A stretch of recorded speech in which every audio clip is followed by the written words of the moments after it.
La montée et la chute de Valentin Strasser, qui est devenu le plus jeune chef d'État du monde en 1992 lorsqu'il a pris le pouvoir en Sierra Leone 3 jours après son 25e anniversaire. Voici son histoire. Mais tout d'abord, si vous êtes nouveau sur la chaîne, n'oubliez pas de vous abonner et d'activer la cloche de notification pour ne plus rater aucune de nos prochaines vidéos. Valentin Melvin Strasser est né en 1967 dans la capitale de la Sierra Leone. De parents issus de l'ethnie créole, il a grandi dans le quartier d'Allentown à l'extrême nord de Freedom et a terminé ses études secondaires à la Sierra Leone Gamma School de Freedom. Il a obtenu son baccalauréat en 1985 à l'âge de 18 ans. Après avoir obtenu son diplôme d'études secondaires en 1985, il s'est enrôlé dans les forces militaires de la République de Sierra Leone à l'âge de 18 ans sous le gouvernement du président Siaka Stevens. Il a été déployé pour suivre une formation militaire en tant qu'élève officier à l'Académie de formation militaire de Bengama, une ville située juste à l'extérieur de Freetown. Après sa formation, il a été nommé dans l'armée de la Sierra Leone à l'âge de 19 ans.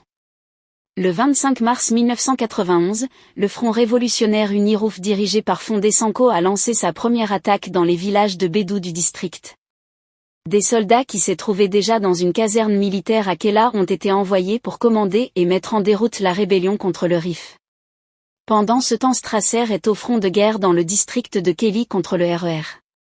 Le gouvernement de la Sierra Leone dirigé par le président Joseph Dumomo, a à peine fourni assez de bois aux soldats et l'équipement militaire nécessaire pour aider à fortifier sa sœur et ses camarades soldats dans la guerre contre le RIF. Les soldats ne recevaient jamais leur salaire à temps et leur bien-être défiguré, qui est en tête de liste de priorités. Le gouvernement après de nombreux appels, avertissements ou menaces, les jeunes soldats ont décidé de descendre dans leur combat de Kelaouz africain. Le 29 avril 1992, pour protester contre les échecs dans la poursuite de la guerre réclamant leurs arriérés de salaire, le groupe de Soleil était dirigé par Strasser lui-même et ses deux meilleurs amis et compagnons d'armes, le sergent Salomon Moussa et le capitaine Sarr.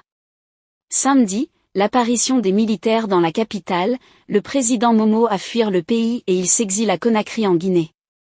Le jeune officier militaire n'avait probablement jamais imaginé être le plus jeune dirigeant du monde à 25 ans.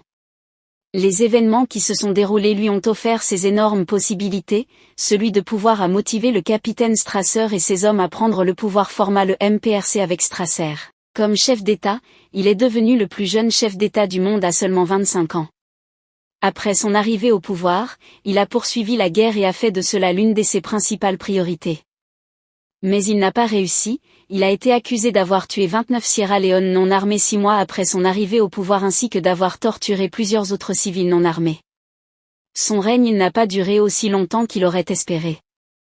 Sous son régime, le plus jeune dirigeant aurait survécu à 2 tentatives de coup d'État et à une condamnation généralisée pour avoir exécuté les opposants et enrôlé de jeunes garçons dans l'armée.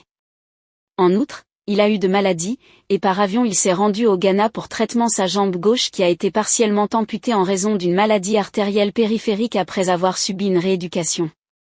Il est retourné en Sierra Leone en juillet 2021 et a reçu un appartement du président Bio Amadou Makado, membre de l'opposition au RPI. Si ça vous a plu, cliquez sur j'aime et partagez. Mais n'oubliez pas de vous abonner et de cliquer sur la cloche de notification pour ne pas rater mes prochaines vidéos.